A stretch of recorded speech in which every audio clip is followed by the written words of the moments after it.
tuning in to Sunday's edition of Quick This Morning. I'm Samiksha Srivastava, tracking all the top stories this Sunday morning. Let's get started.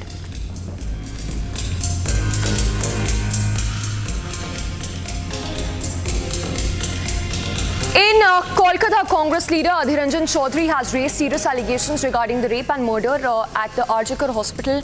Adhir Ranjan Chowdhury claims that the police have effectively placed the deceased doctor's family under house arrest and attempted to bribe the father to expedite the cremation process. He further asserted that the family is being barricaded and denied the opportunity to publicly voice their grievances. This follows massive nationwide protests with junior doctors protesting at the hospital where the doctor's body was discovered. Adhir Ranjan Chowdhury himself faced restrictions on entering the hospital to support the protesting medical staff.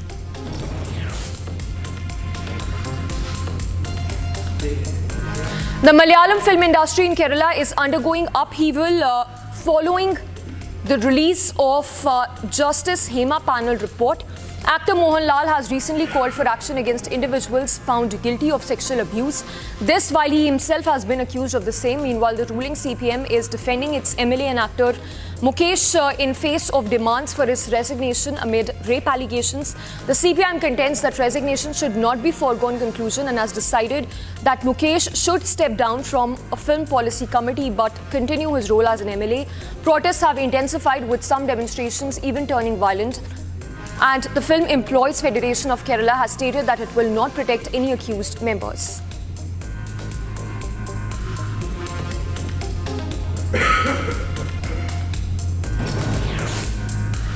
The Rashtriya Janata Dal in Bihar is set to hold large-scale nationwide protests starting today. Tejasvi Yadav, the party leader, has hit out at the central government for not supporting a recent reservation increase based on a caste survey. He claimed that the Prime Minister and the BJP are against backward castes and accused Bihar Chief Minister Nitish Kumar of being more interested in staying in power than supporting the reservation increase. धरना है कल पूरे बिहार में और उसमें खुद हम जो है पार्टी कार्यालय में धरना देंगे और बहुत ही महत्वपूर्ण मुद्दा है ये। आप सब लोगों को पता है, ज्ञात है कि बिहार पहला ऐसा राज्य था जब महागठबंधन की सरकार थी तो पहली बार हम लोगों ने कास्ट बेस्ड सर्वे कराया और उसके बाद हम लोगों ने केंद्र सरकार को पूरे कैबिनेट ने नोट भी भेजा था कि भाई इस आरक्षण को सुरक्षित रखने के लिए इसको शेड्यूल 9 में जो है डाल दिया जाए, लेकिन भारत सरकार जो है इस पर दिलचस्पी नहीं दिखाई। The Central Bureau of Investigation has taken 6 individuals in custody in connection with the drowning of 3 UPSC aspirants at a coaching centre's basement in the national capital. The CBI has alleged that the centre's owner utilized the basement for commercial purposes despite it being designated for other users. Additionally, the centre reportedly lacked a necessary fire safety certificate and had not adequately addressed flooding issues as well. The investigation is ongoing with custodial interrogation sought to reveal further details about the incident.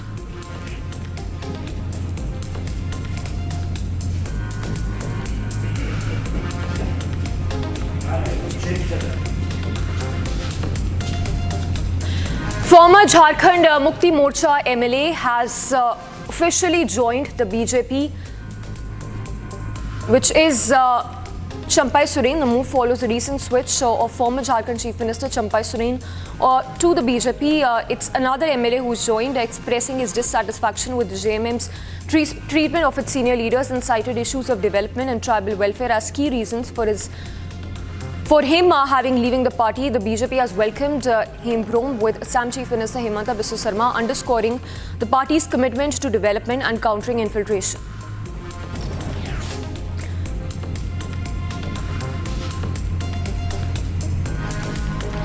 An electrician contracted for Wi-Fi installation at NIT Trichy has been accused of sexually harassing a female student by exposing himself. The student, a BTech final student, captured images of the offender and alerted fellow students.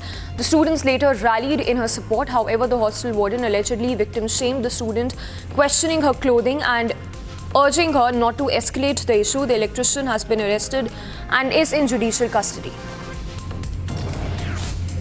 A key aide to Bihar Chief Minister Nitish Kumar, Ashok Chowdhury, is facing backlash for his remarks, blaming the Bhumihar community for JDU's electoral loss in Jehanabad.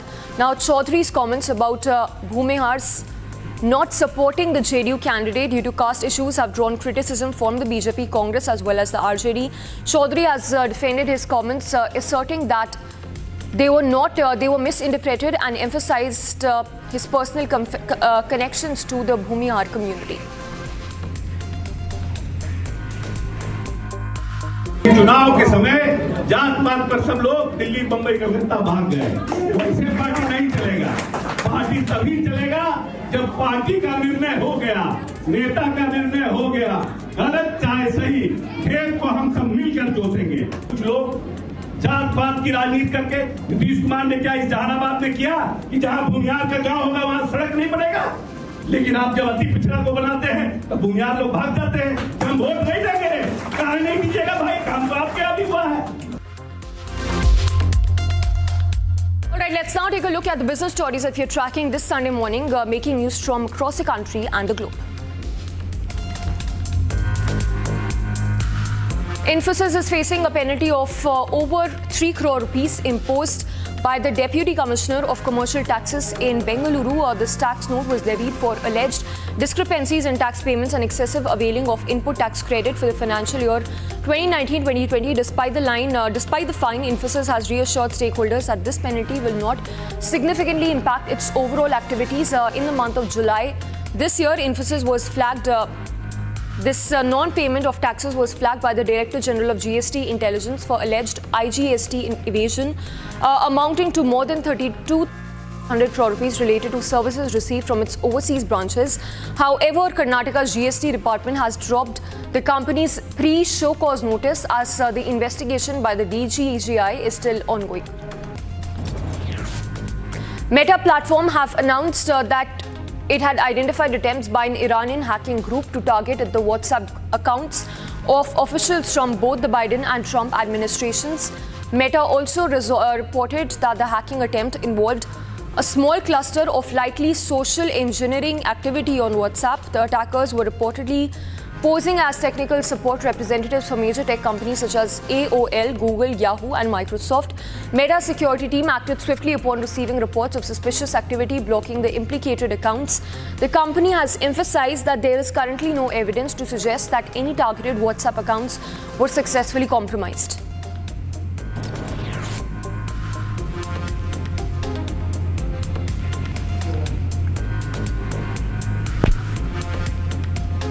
The National Labour Relations Board has rejected Amazon's challenge to the first successful union drive in its history, upholding a 2022 union victory in the election at a New York City warehouse in a 2-1 decision. The NLRB upheld the certification of the ALU, dismissing Amazon's arguments that the election was compromised. In fact, the board concluded that the issues raised by the Amazon did not merit revisiting the ruling made by a regional director last year. This decision marks a significant movement in labor relations, affirming the first successful union drive at Amazon in its history and highlighting ongoing tensions between the tech giant and its workforce. The ruling solidifies the ALU's role in representing the workers at the JFK8 warehouse, marking a milestone in broader labor movement within major corporations.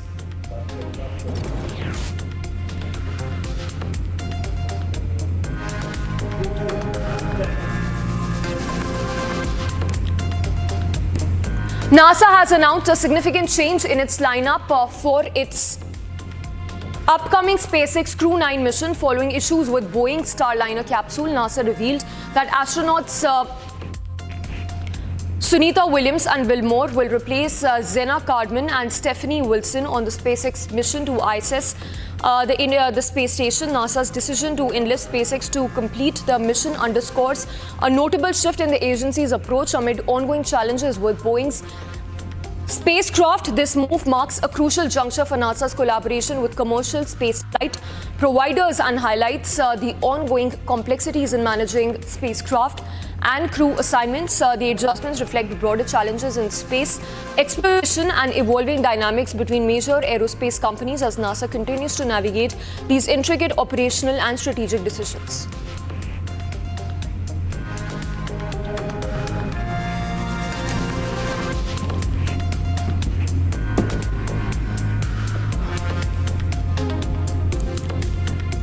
Let's now take a look at the international stories that we're tracking this Sunday morning.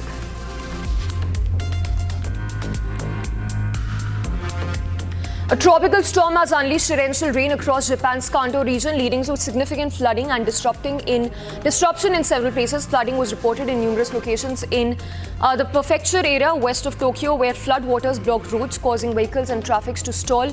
The Japan Meteorological Agency has issued warnings for heavy rains and potential landslides across a densely populated region. Forecasts even predict up to 30 centimeters of rainfall in Shikoku and central Japan, with up to 15 centimeters expected in Tokyo and nearby regions in the next 24 hours. A scuffle broke out between protesters and police as they demanded a deal to secure the release of hostages released by the Hamas in Gaza. The demonstrations reflect mounting frustration among Israelis who are calling for new elections and a shift in the government approach to the ongoing conflict in the region. The protests come amid stalled negotiations involving the United States, Qatar and Egypt, who have been mediating efforts to secure a ceasefire deal. In fact, despite last month's diplomatic efforts, talks have reportedly faltered. Israeli Prime Minister Netanyahu has insisted on achieving total victory over the Hamas terror group. In fact, negotiations have been further complicated by Israel's demand to retain a military presence in strategic areas along the Gaza-Egypt region. Yemen's Houthi rebels launched 2 missiles at a Greek-flagged container ship in the Gulf of Aden. The incident marks the latest in a series of aggressive actions by the Houthi rebels impacting maritime traffic in the region. The UK military Operations Center confirmed that the missiles exploded close to targeted vessel. This incident follows a more severe attack by the Houthis on a Greek-flagged oil tanker in the nearby Red Sea region, with explosives were planted and detonated, setting the ship ablaze. The attack is part of broader campaigning by the Houthis, which has disrupted a crucial maritime route and raised concerns over potential oil spills in the region. A tragic bus accident in Mississippi has resulted in deaths of 7 people and injured 37 others. The incident occurred in the Warden County, where the commercial bus traveling westbound veered off the highway and overturned. Emergency responders reported that 6 passengers were dead at the scene, while a 7th person succumbed to the injuries later. The investigation into the cause of the crash is still ongoing. I didn't see any children there. I think that was ones that were hauled to the hospital this morning. The adults that were trapped under the bus that we had to get up.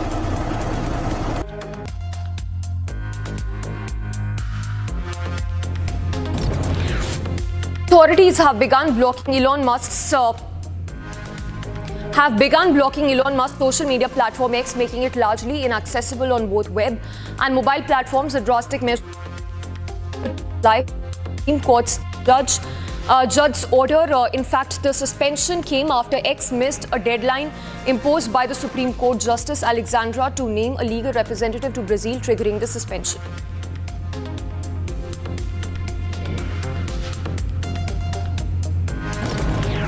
Israeli military operations in the West Bank city of Jenin have intensified, with a convoy of military vehicles seen moving through the city. The operations have resulted in massive disruption, with civilians fleeing the area amid rising smoke and fire. The Israeli military launched the assault, marking the 3rd day of heavy fighting in the Jenin. The operation is part of a broader campaign by Israeli forces aimed at Palestinian terrorists in the northwestern West Bank region. According to Israeli targeted Palestinian terrorists and resulted in death of a senior Hamas commander. This escalation is notable since operations have been the ongoing conflict in the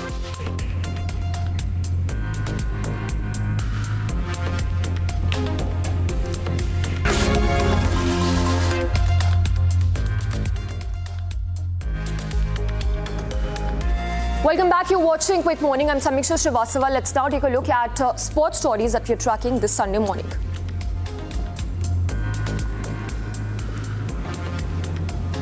On day 5 at Paris Paralympics, the mixed 10-meter air rifle prone SH1 qualification round will feature Indian competitors Siddharth Babu and Avni Lakhera starting 1 p.m. Indian Standard Time. Later at 3 p.m., Sahiharsha Devradi will compete in the mixed 10-meter air rifle prone SH2 qualification round. The rounds are crucial for the athletes to advance to the finals. Several key athletics events are also on the schedule of Paris Paralympics.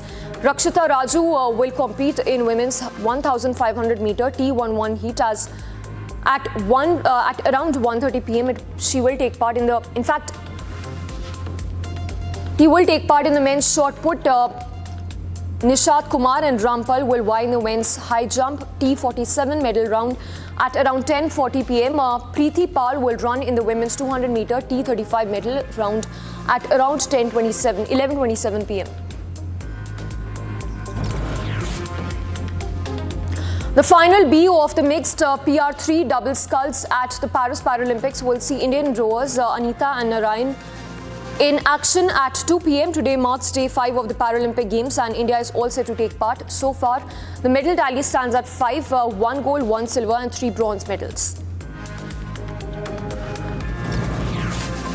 In archery, Rakesh Kumar will face Ken Swagilang from Indonesia in the men's compound quarter-final at 7:17 p.m. This match is a key moment for Kumar as he aims for a spot in the semi-finals. Meanwhile, in men's singles SL3 semi-final, Kumar Nitesh will face Japan's Daisuke Fujihara at 8:10 tonight.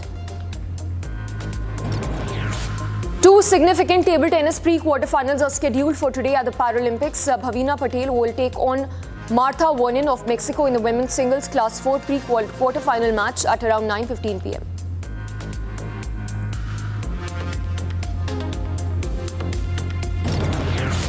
Jasmine Paolini secured her place in the 4th round of the US Open on Saturday, continuing her impressive Grand Slam run this year. The Italian player defeated Giulia in straight sets.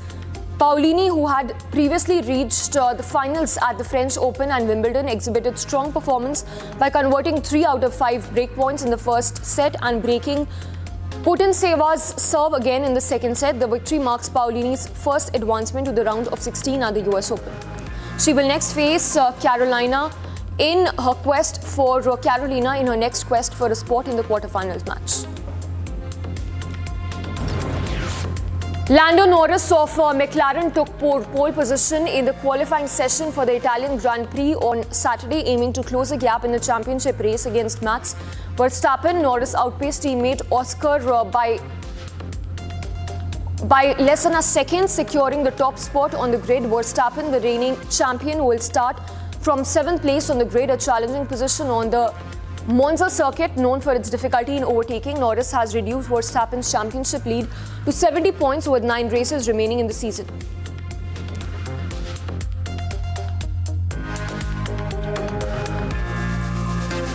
Yeah, the first lap in Q3 was quite good. Just the second one, not quite enough, which I feel like I've said a few too many times this year. So no, still a good performance and a really good team effort. You know, I think the field's been incredibly tight this weekend. So I think I said on the radio, you know, there was no guarantee of a front row lockout for us. So yeah, an amazing effort to be able to pull that off. And those were our top sports stories. Let's now take a look at what we're tracking from the world of entertainment. Actor Samantha Ruth Prabhu has urged the Telangana government to publish a subcommittee's report on sexual harassment in the Telugu film industry. Praising the WCC in Kerala for its efforts, Samantha emphasized that the report could help establish safer working conditions for women in the country. The Voice of Women, a support group for women in Telugu cinema, was formed in 2019, inspired by the WCC. Samantha shared her plea on Instagram, highlighting the importance of transparency and policy development. The Telangana government had formed a committee in 2019, including officials from women welfare, police and industry representatives to investigate harassment issues. The report from this committee, including findings from a subcommittee, has been submitted, but Samantha has been pushing for its public release to ensure the safety and rights of women in the film industry is guaranteed. Ayushmann Khurrana believes in tackling unexplored subjects in cinema. In taking on unexplored subject as he chooses as he takes on more projects, he's expressed that it's naive to expect artists to always voice their opinions on societal issues. Instead, he prefers to convey his thoughts through poetry, music and films. Known for his roles in films like Wiki Donor and Article 15, Khurrana highlighted the challenges of being an outsider in the industry, which pushed him to embrace unique themes. He stated that taking risks is essential for creating engaging stories that haven't been seen in Indian cinema, reinforcing his commitment to socially responsible filmmaking. Princess Martha Louise of Norway, the eldest child of King Harold, married American self-professed shaman Durik in a ceremony on Saturday after 3 days of festivities. The wedding took place in a scenic town with a large white tent hosting the event. In a large white tent, social media influencers and reality stars were among the guests. And Norwegian and US artists performed as well. The couple sold the wedding photo rights to Hello magazine and the film rights to Netflix.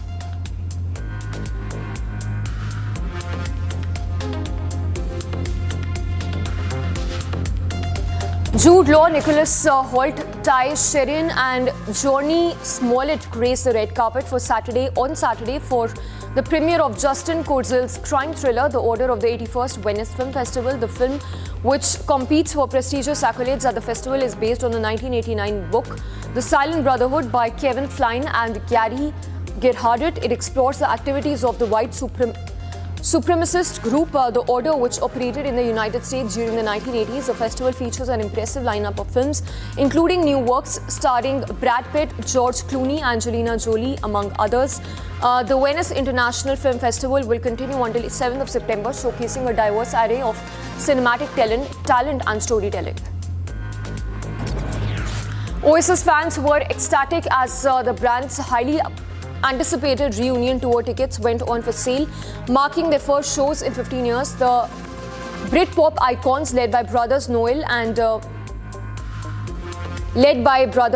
and Liam Gallagher are set to perform 17 concerts starting 4th of July in cities like Cardiff, Manchester, London, Edinburgh and Dublin as well. Over 1 million tickets were released, with prices amounting to around £74 and reaching up to £506 for exclusive packages.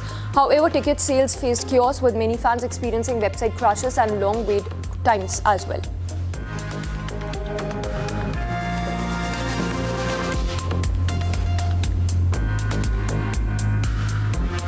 And with that, it's a wrap on this edition of our broadcast. Do not go anywhere. Top stories to continue after this very short break.